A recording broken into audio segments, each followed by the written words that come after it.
গায়ে হলুদের অনুষ্ঠানে পোষ্য কুকুরকে নিয়ে হলুদ মাখায় কটাক্ষের মুখে পড়েছেন মধুমিতা সরকারের স্বামী দেবমালা চক্রবর্তী। বন্ধুরা, বিস্তারিত জানতে ভিডিওটি না টেনে শেষ পর্যন্ত দেখতে থাকুন। আর একটি বিশেষ অনুরোধ, দয়া করে আমাদের চ্যানেলটিকে সাবস্ক্রাইব করে পাশের বেল আইকনটিতে ক্লিক দিয়ে রাখুন, যাতে সব ধরনের আপডেট খবর সবার আগে আপনি পেয়ে যান। সম্প্রতি সোশ্যাল মিডিয়ায় দেবমালা চক্রবর্তীর বেশ কয়েকটি গায়ে হলুদের ছবি ভাইরাল হয়েছে।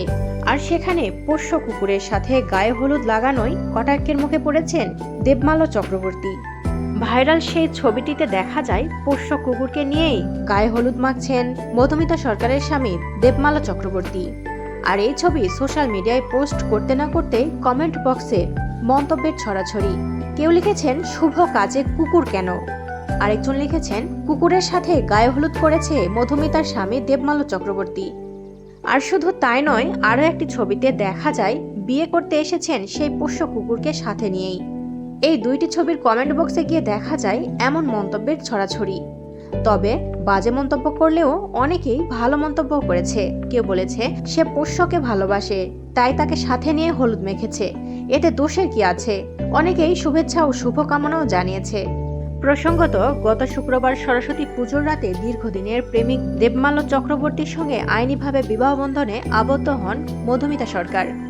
মধুমিতার স্বামী দেবমালা চক্রবর্তী পেশায় একজন সফটওয়্যার প্রকৌশলী। ব্যক্তিগত জীবনেও দুজনের মিল ভ্রমণ প্রিয়তাই। বিয়ের অনুষ্ঠানে ঐতিহ্যবাহী বাঙালি সাজে ধরা দেন মধুমিতা।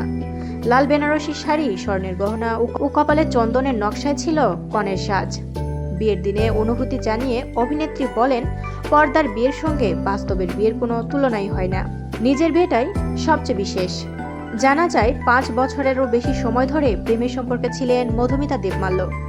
গত 18 জানুয়ারি তাদের বাগদান সম্পন্ন হয়।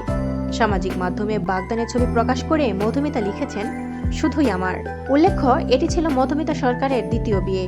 এর আগে অল্প বয়সে অভিনেতা সৌরভ চক্রবর্তীকে বিয়ে করলেও পরে তাদের বিচ্ছেদ ঘটে। দীর্ঘ বিরতির পর দেবমালা চক্রবর্তীর হাত ধরে নতুন জীবনের সূচনা করলেন অভিনেত্রী। প্রিয় বন্ধুরা, মধুমিতা সরকারকে আপনাদের কেমন লাগে অবশ্যই কমেন্টস করে আমাদের জানিয়ে দিন। আর পরবর্তী আপডেট নিউজ সবার আগে পেতে হলে আমাদের চ্যানেলটি সাবস্ক্রাইব করে পাশের বেল আইকনটি অন রাখুন। এতক্ষণ সাথে থাকার জন্য ধন্যবাদ।